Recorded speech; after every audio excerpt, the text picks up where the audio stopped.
नमस्कार। आज हम केतु ग्रह की एक ऐसी चर्चा करने वाले हैं जो आपके साथ पहले कभी डिस्कस नहीं हुई। आप जानते हैं केतु का सबसे खतरनाक मोड क्या होता है? ना वो सीधे तौर पे घर तोड़ता है, ना सीधे तौर पे किसी की नौकरी छीनता है, इवन सीधे तौर पे वो किसी के धन को भी टच नहीं करता है। लेकिन केतु एक ऐसी ऐप है जो सीधे सीधे माइंड में इंस्टॉल हो जाती है और फिर क्या होता है? उसके बाद केतु मन की शांति को पकड़ता है, मन की शांति को मानो हाईजैक कर लेता है। आपके मन का वो हिस्सा निचोड़ देता है, सुखा देता है जो आपको मोटिवेट करता है, जो आपको प्रोग्रेस दिलवाता है या फिर जो और लोगों से आपको जोड़ता है। तो फिर क्या होता है? इसके बाद ये केतु क्या करता है? घर हो, रिश्ते हो, उनको तोड़ सकता है, नौकरी ले लेता है, बैंक बैलेंस भी खत्म कर देता है। यानी जहां जहां आपका लगाव है, स्टेक है ना, वो सब गलत होना शुरू हो जाता है, खराब होना शुरू हो जाता है। यानी सीधे कुछ नहीं किया, इसने मन के थ्रू चीज़ों को खराब किया। धीरे धीरे एक एंग्जाइटी जो है वो मन में सेटल होनी शुरू हो जाती है, जो लंबे चलती है। जीवन के ज़रूरी या जो सही एरियाज होते हैं ना, उनसे इंसान का ध्यान हट जाता है, इंसान की प्रायोरिटीज चेंज हो जाती हैं और उनके चेंज होने का कोई कारण भी नहीं होता। एक रेस्टलेसनेस, एक बेचैनी सी बननी शुरू हो जाती है जो हर वक्त इंसान को अंदर से खाती रहती है। हर छोटी बात पे इंसान पैनिक करने लगता है, खुद के फैसले लगातार उसके गलत होने शुरू हो जाते हैं। जो आज सही लग रहा है ना, वो कल गलत लगेगा। किसी भी काम में उसका प्रॉपर मन ही नहीं लगता, हर चीज को उसका बदलने का मन करता है। छोटी छोटी चीजें बदलेगा, जैसे कुर्सी हो गई, कमरे के पर्दे, सेटिंग, इवन बड़ी बड़ी चीजें बदलेगा, जैसे काम, शहर, करियर, रिश्ते, यानी बदलाव बदलाव बदलाव। केतु पहले फ्रस्ट्रेशन लाता है, सेल्फ डाउट लाता है, फिर इंसान से इंपल्सिव डिसीजन करवाता है, फिर इंसान नौकरी छोड़ सकता है, अपने रिलेशनशिप जो है उनमें शिफ्ट हो जाता है, जगह बदलने की सोचता है। वो सोचता है कि ये चीज़ें करने से उसके अंदर की बेचैनी जाएगी, लेकिन नहीं जाती है, क्योंकि कारण तो ये था ही नहीं। हेल्थ मैटर उसका छोटा सा होगा, लेकिन पैनिक करके, ओवरथिंक करके इंसान उसको बहुत बड़ा बना लेता है। ये होता है केतु। और केतु जब मन को एक बार पकड़ लेता है ना, यानी मन के अंदर जब इंस्टॉल हो जाता है, तो छूटना लगभग असंभव बन जाता है। आज हम इसी केतु की वर्किंग को समझेंगे। आज हम इसी केतु के असली चेहरे को समझने वाले हैं, उस डेप्थ को जो आमतौर पे नॉर्मली कहीं डिस्कस नहीं होती। लेकिन ऐसा भी नहीं है कि केतु सिर्फ मन के थ्रू ही इंसान को प्रभावित करता है। केतु जो होता है ना, ये इंसान के ऑरा को बदल देता है। ऑरा यानी आपका वो प्रभामंडल, आपका वो प्रभाव जो बिना बोले आपकी इंट्रोडक्शन दे देता है। केतु जब भी खराब होता है ना, तो ऐसा इंसान बस सामने वाले को अच्छा लगना बंद हो जाता है। वर्क प्लेस पे, ऑफिस पॉलिटिक्स का शिकार हो जाएगा, बॉस से झगड़ा हो जाएगा। अगर ले ऑफ होगी ना किसी जगह पे, तो सबसे पहले कुल्हाड़ी इन्हीं केतु वालों में चलती है। जॉब इंटरव्यू में ये काबिल होते हैं, फिर भी सिलेक्ट नहीं होते, रिजेक्ट हो जाते हैं। वही जीवन साथी जिसके साथ पहले निभ रही थी, अब केतु का फेज आया तो उसके साथ शिकायतें ही शिकायतें होनी शुरू हो जाती हैं। तो ये बात सही है कि केतु डिटैचमेंट देता है, अध्यात्म देता है, स्पिरिचुअलिटी की तरफ धकेलता है, मोक्ष कारक है। ये तो किताबी बातें ना पढ़ी हुई हैं हमने, पर ये सारे रिजल्ट हैं, एंड रिजल्ट्स। प्रोसेस की कहीं बात नहीं हो रही है। केतु जिस प्रोसेस से आपको निकालता है ना, ये बड़ा यूनिक है और कहीं ना कहीं ये जो प्रोसेस होता है ना, ये पेनफुल भी होता है। केतु असल में है क्या? केतु आपके पिछले जन्मों का एक अवशेष है जो इस जन्म में साथ आया है। इसका कोई शरीर नहीं है, इसकी आंखें नहीं हैं, ये छाया ग्रह है। और छाया का काम रोशनी दिखाना तो होता नहीं, छाया का काम होता है वो दिखाना जो रोशनी के पीछे छिपा हुआ है। तो केतु जहां बैठता है ना, उस घर के एट्रीब्यूट को बहुत गहरे माइक्रोस्कोप लगा के ना डाइसेक्ट कर देता है। उस घर की वो सच्चाइयां जो आप इग्नोर कर रहे थे ना, या जिनसे आप बच रहे थे, सुनना ही नहीं चाह रहे थे, ये उनको सामने ला देता है। लेकिन ये प्रोसेस आराम से नहीं होता है। ये मानो तो एक तरह की सर्जरी हो जाती है, और वो भी बिना बेहोश किए, बिना एनेस्थीसिया के। केतु स्ट्रांग होने पे, या केतु की जब दशा आती है ना, तो इंसान का जो ऑरा होता है ना, वो बड़ा स्मोकी सा हो जाता है, धुंधला सा हो जाता है। यानी वो रूम में है, लेकिन क्लियरली वो रजिस्टर ही नहीं हो रहा है, नोटिस ही नहीं हो रहा है। वो बोल रहा है, लेकिन लोग उस पर ध्यान ही नहीं दे रहे हैं। वो जोन आउट सा महसूस कर रहा है। वो वहां पे उपस्थित है, लेकिन कुछ ऐसा है उसके ऑरा में जो उसे अदृश्य, उसको इनविजिबल सा बना रहा है। ये बड़ा फ्रस्ट्रेटिंग होता है, खास तौर पे उन लोगों के लिए जो कहीं लोगों की नज़रों में आना चाहते हैं, जो अपने करियर में रिकॉग्निशन चाहते हैं। वो नोटिस ही नहीं हो पाएंगे भाई।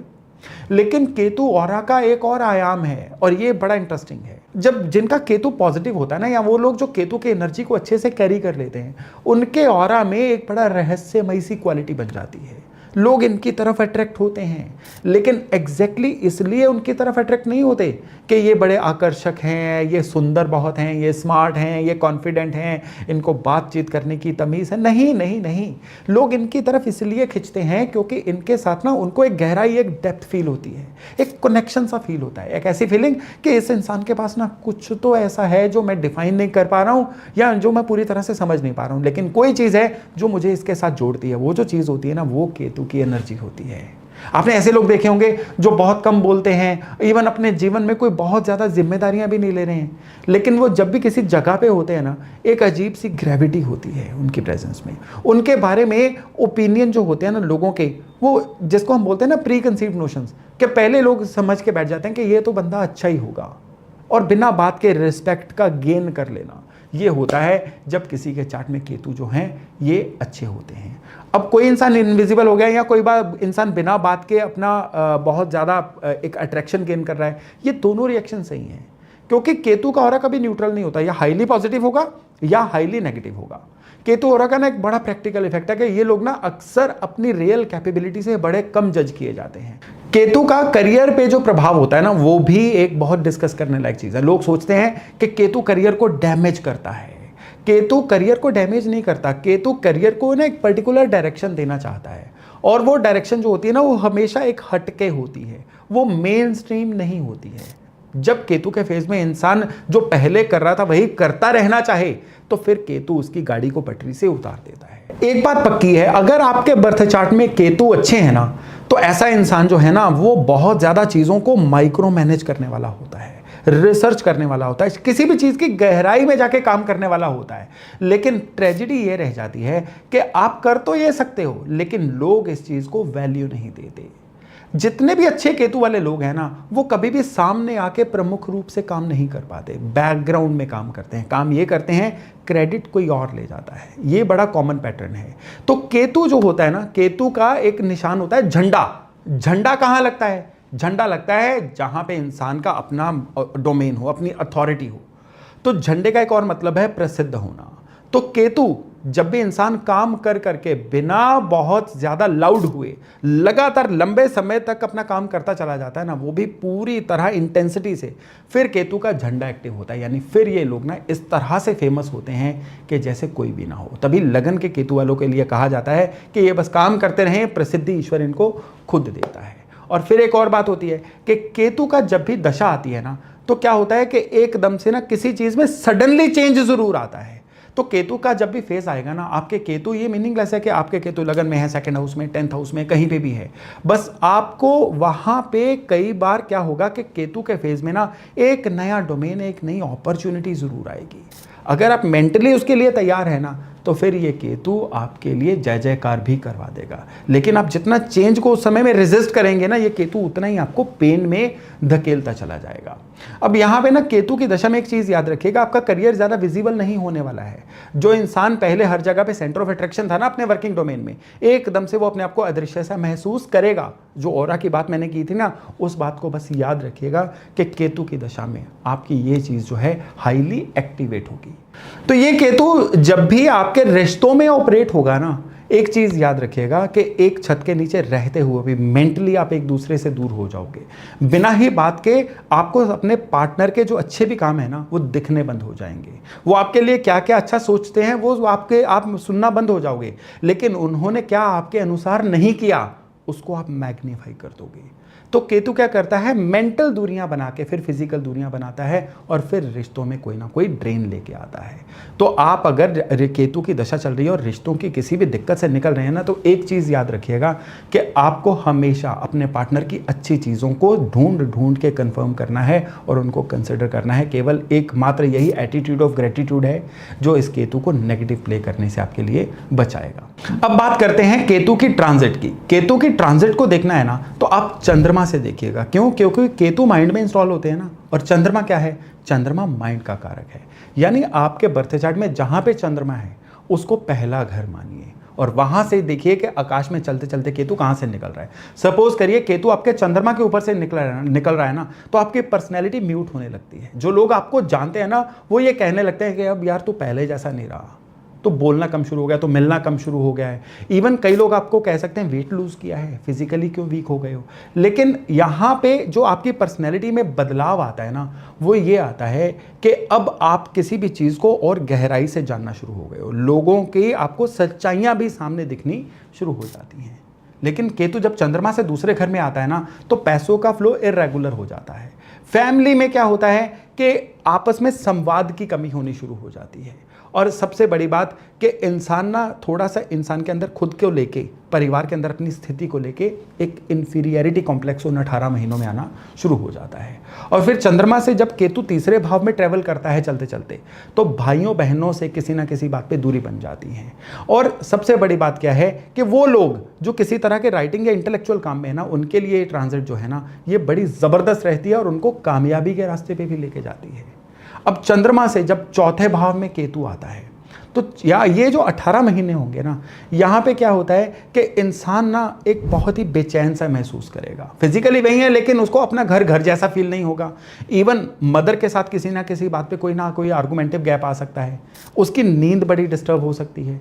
और सबसे बड़ी बात क्या है कि इमोशनली ये इंसान ना उस समय पे बिना ही बात के ट्रिगर करना शुरू कर देता है। इस बात के लिए उसको बड़ा केयरफुल रहना चाहिए।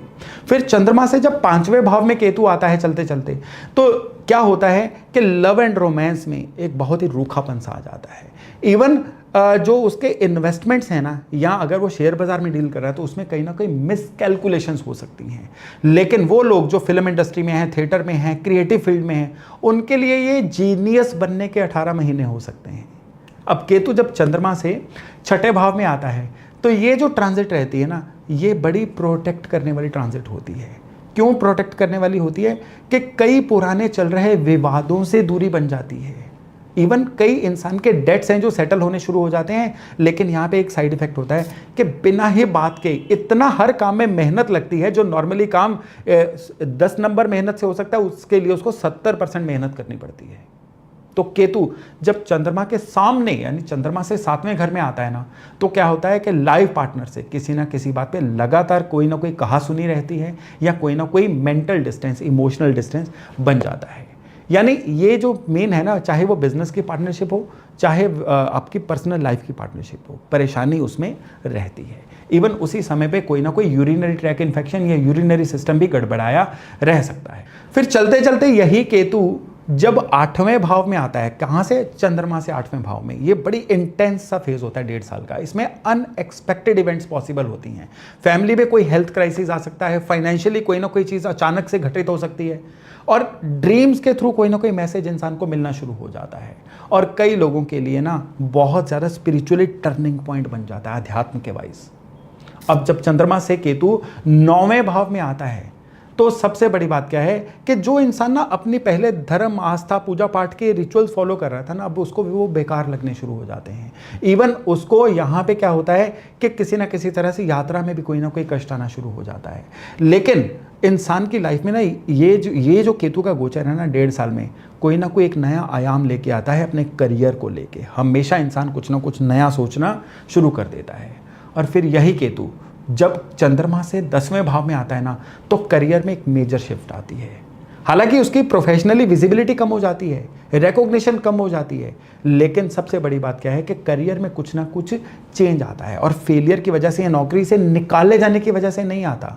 ये इंसान ना खुद को और मीनिंगफुल बनाने के लिए, अपने करियर में एस्केलेट करने के लिए कोई ना कोई बदलाव खुद लेके आता है। तो फिर क्या होता है जब केतु चंद्रमा से 11वें भाव में आता है, तो सबसे पहले तो ये चीज़ ना सोशल सर्कल को फिल्टर करती है। रेलेवेंट लोग जीवन में रह जाते हैं, इररेलेवेंट लोग नाराज होकर गलतफहमी की वजह से जीवन से निकल जाते हैं। हाँ, इनकम प्रभावित होती है इस समय में, लेकिन एक चीज़ याद रखिएगा कि इस समय में जो लोग टिक जाते हैं ना लाइफ में, फिर वो सारी जिंदगी चलते हैं। और फिर जब चंद्रमा से 12वें भाव में केतु आता है, तो नींद डिस्टर्ब होती है, अजीबोगरीब से सपने आने शुरू हो जाते हैं। इंसान के आइसोलेशन में रहना, मुझे अकेला छोड़ दो वाली फीलिंग जो है ना, मुझे मेरा स्पेस चाहिए, ऐसी फीलिंग बहुत हावी होनी शुरू हो जाती है।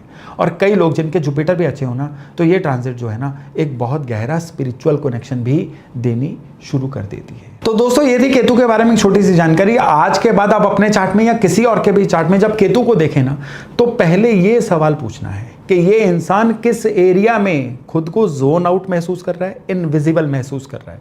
क्या उसको करियर में रिकॉग्निशन नहीं मिल रही? क्या उसको रिलेशनशिप में उपस्थित होके भी एब्सेंट जैसी फीलिंग आ रही है? किसी भी चीज में उसको अगर वो कुछ भी अचीव हो रहा है और उसमें वो सेटिस्फाई फील नहीं कर रहा है, क्या आपको इसी से उस केतु की हेल्थ का अंदाजा हो जाएगा। और 100% जो जवाब आपको मिलेगा ना, वो जवाब वही होगा जैसी उसके केतु की पोजीशन है। आप भी इवन इस वीडियो के बाद अपने केतु को चेक करिए और मुझे कमेंट्स में बताइए कि आपके केतु कैसे हैं और आप इस समय कैसा फील कर रहे हैं। और स्पेशली अगर इस समय में आपकी केतु की दशा चल रही है, बस याद रखिएगा कि केतु वही जलाता है जो जलना चाहिए था। जो बचता है ना, वो 24 कैरेट शुद्ध सोना बचता है। बाकी हर एक की जर्नी अपनी अपनी है। तो चलिए वाणी को विराम देता हूँ। बहुत जल्द मिलते हैं एक नए टॉपिक, एक नए विषय के साथ। तब तक अपना खूब ध्यान रखिएगा। नमस्कार।